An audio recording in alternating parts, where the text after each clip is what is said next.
For weeks, Caitlin Clark was taking hit after hit on the court while the WNBA stayed silent. Fans were outraged. Analysts danced around the subject. But nobody in power stepped up and the silence finally broke.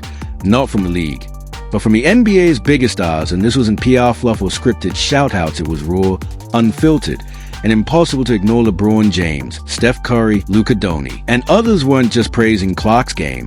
They were defending her. They were calling out what they'd seen with their own eyes. Steph, in particular, had reached a breaking point. He'd watched the unnecessary hits, heard the silence, and when he finally spoke, his words ricocheted through the basketball world. When a superstar like Curry publicly says Clark shouldn't be treated like a punching bag, everybody listens. And he wasn't alone. At least half a dozen NBA All-Stars went on record with the same message. Caitlin Clark isn't some flash in the pan. She's elite. She's being unfairly targeted, and it's unacceptable, which brings us to one of the most surprising voices of all. Pascal Siakam, when the All-Star champion, known as one of the smoothest away players in the NBA, was asked a simple question: which player gets the most love right now? Most people expected a safe, surface-level answer, but Siakam didn't play it safe. He didn't just mention Caitlin Clark in passing. He put her name in the same breath as NBA stars. In his own words, Clark deserved the kind of recognition usually reserved for players in his league. Yeah, Caitlin's amazing. Super amazing. She's a great player. Having her be courtside and watching our games is awesome. We see the excitement that she has on the sides, but just like she's doing that, we do the same. Like when they're playing, like it's so much. It's a joy to watch. Let that sink in. Pascal wasn't comparing Caitlin Clark to other WNBA players. He was comparing her to Tyrese Halliburton, his own NBA teammate, one of the most exciting young point guard in the league, and still. Pascal said Caitlin was the one getting the most love. That's not just admiration, that's acknowledgement. That's a reality check for anyone still pretending the WNBA exists in a vacuum. You know someone's impact is real when their name gets dropped in conversations meant for the NBA elite. Pascal could have picked anyone. He picked Caitlin Clark. That's not just a headline. That's a shift. It means Clark has broken through the invisible wall between leagues. And guys like Pascal are here for it. He didn't have to say it, but he did, and that tells you everything. And then there's Obi Toppin. You don't expect a slam dunk soundbite from him. He's not known for long monologues or viral presses, but that's exactly what makes his comment on Caitlin Clark stand out. It wasn't polished, it wasn't scripted, it was honest. Obi plays with energy, flash, and swagger. But when Caitlin's name comes up, the tone changes. It's not just respect, it's admiration. The kind you give to someone who's doing something bigger than the box score. She's, I think for me, getting to actually spend time around her, be around her, get to know her personally, she's just an amazing person, an amazing player. She deals with there's a lot of rhetoric behind her that she really has no control over, and I think that the way she handles that is just amazing. Like, I think when it comes to the game of basketball, like, she's probably top 5 most famous people that are playing right now, just in general. That includes our league as well. What stands out isn't the wording, it's a parity. Obi put Caitlin and the WNBA on equal footing. Not an afterthought. Not less he celebrated her game the same way NBA guys celebrate. There's that mutual energy. Rare, and it matters. There's something different about seeing Caitlin Clark courtside and realizing the NBA players actually care. It's not the usual, oh, hey, a celebrity showed up. It's real basketball respect, a real connection. Obi's words don't need to go viral. They don't have to be a headline grabber. They reflect something bigger. Caitlin isn't seen as just a women's basketball player anymore. She's seen as a hooper, period. And once NBA players start talking about you like you're part of their world, you've already crossed into it. And that's where Tyrese Halliburton comes in when it's your teammate. The easy route is to gas them up with a cliche. She's great. I respect her game, the safe, PR-friendly stuff, but Tyrese didn't do that. He didn't co-sign Caitlin just because they share a city or because it was a polite thing to say. His words came from proximity, from knowing her, from watching her impact firsthand, and from seeing the storm she's been walking through every single day without flinching. Because everybody is looking for you to say anything, and they're going to splice it and cut it and make it a negative thing. And I think for her, the one thing that I love that she's bringing to her sport, more people want to watch. More people want to tune in. I saw for the first time that they had a chartered plane for the first time in their league history. They flew private. That should be celebrated in its own right. Top 5 most famous, period. That's Tyrese Halliburton, an NBA All-Star, putting Caitlin Clark in the same breath as LeBron, Steph, and Jokic. And is not saying it for hype.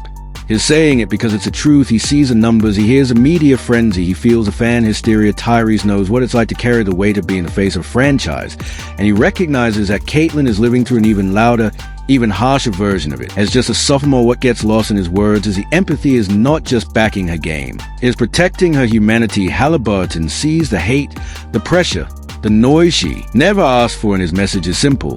Caitlin Clark is more than ready, and then came LeBron when LeBron James speaks. The sports world doesn't just listen. It recalibrates. Every word is dissected. Every pause is analyzed. That's the gravity of being the face of basketball for 2 decades.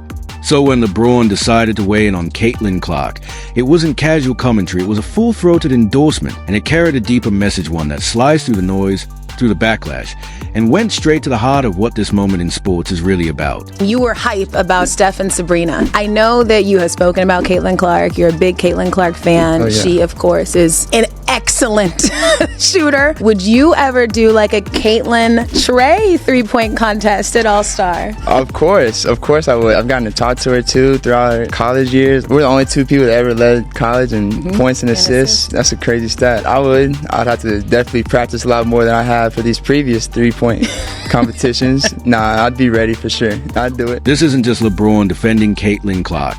It's LeBron defending progress itself. He knows the weight she's carrying, not just a media frenzy, but the cultural shift that comes with it. He understands what it means to be the reason a league changes its rules. When your presence alone pushes a WNBA into private flights, that's not just making history. That's shaping legacy. LeBron has lived that reality, the target on your back, the relentless expectations, the pressure that never eases, and maybe that's why he sees so much of himself in Caitlin. She didn't just earn LeBron James as a fan. She earned his respect, and that's a level of praise that lives in its own category now. And to Trae Young, there's a certain swagger required to call out one of the most hyped shooters on the planet for a 3-point contest, and even more swagger when you're the one issuing the challenge, known for his deep range and fearless style. Trae has never been shy, but when he talks about Caitlin Clark, his voice carries something extra, still confident, still playful, but with a layer of genuine admiration. This isn't just one elite shooter nodding at another. This is a peer recognizing greatness as it happens in real time. You gotta put it in perspective, right? These girls have been grinding to grow the game of basketball in the WNBA. They've been grinding to grow the sport to the world, the viewerships. They've been grinding for all of this. And then you have this girl that comes along from college and is an instant change. She's handed pretty much being the face of the league. There's going to be girls that are offended by that. First, let's talk about that stat. Only 2 players in NCAA history have ever led the nation in both points and assists in the same season. That's not trivia.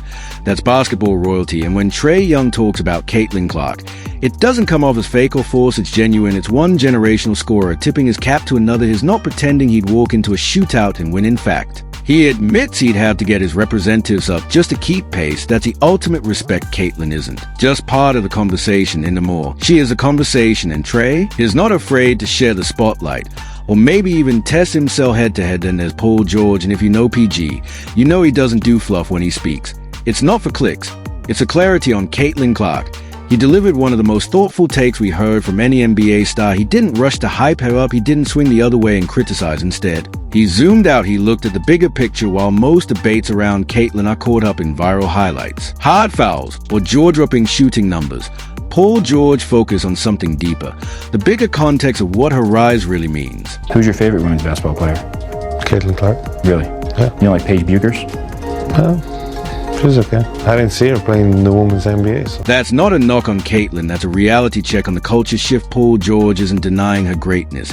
If anything, by calling her an instant change, is stamping it as fact, but is also pulling back the curtain on something we rarely acknowledge. The emotional toll on the women who built this foundation, the vets who played in empty gyms, the ones who fought for charter flights, the ones who gave everything to a league that didn't give much back. They didn't get the perks Caitlin is walking into. Even though they worked just as hard, sacrificed just as much, and when someone shows up and becomes the face of the league overnight, yeah, that stings even if she's earned it. Paul George didn't excuse the resentment, but he humanized it, and in doing so, he revealed just how layered this moment really is. Caitlin isn't just a center of attention. She's the epicenter of a shift that everyone feels, whether they cheer it, resist it, or wrestle with it. And then you've got Luka. Donnie Luka doesn't do spin. If you watched him play or listened to him talk, you know the deal. Straight to the point, no filter, no polish. So when he was asked a simple question about women's basketball, his answer hit differently. No hesitation, no fake diplomacy, just Luka being Luka. And in a few words, he stamped his respect on the entire conversation. I'm sick of watching Caitlin getting attacked. If the league doesn't step up and protect her, things are going to get ugly real fast. That pause, that pivot. It wasn't shade, it was a standard being set. Luka didn't dismiss Paige's talent, but he drew a line in the sand. Caitlin Clark is doing it right now, not in highlight clips, not in college hype reels, in the pros, under the lights, taking the hits and still delivering that matters. And the way Luka said it, that was basketball language, no fluff. No PR polish, just a generational talent acknowledging another real recognizes real. And when it comes from Luka, it's not a compliment. It's confirmation Caitlin's not just here.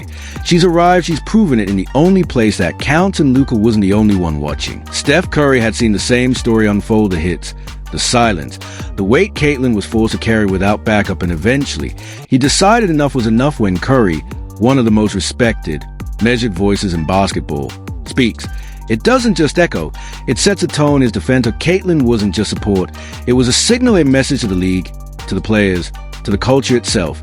This isn't just about one star. This is about how we treat the game's future. I saw somebody break down the release time, which is pretty much identical to mine. And then her just confidence out. You can't help but watch when she plays, where she's shooting from, the range, the confidence, the flair. Like, she's a performer. It's crazy though, just because her shot is like that. It's at that level. If you really watch, like, her floor game is as impressive. So it's kind of the total package. That wasn't just support, that was a warning shot. When Steph Curry calls out like that, the league doesn't just listen, it rethinks. Every exec, every coach, every veteran player, they all have to take notice, but Steph wasn't done after defending Caitlin. He leaned in even deeper, he broke down her game the way only he could. Through the eyes of the greatest shooter alive, he pointed to her limitless range. The way she stretches defenses before they even realize they're out of position, he highlighted her timing. The patience to wait for the right read, then punish a defender the moment they blink. And above all, he recognized the fearlessness, the willingness to pull up from anywhere, against anyone, without hesitation. And when Steph compared that mentality to his own, it wasn't ego.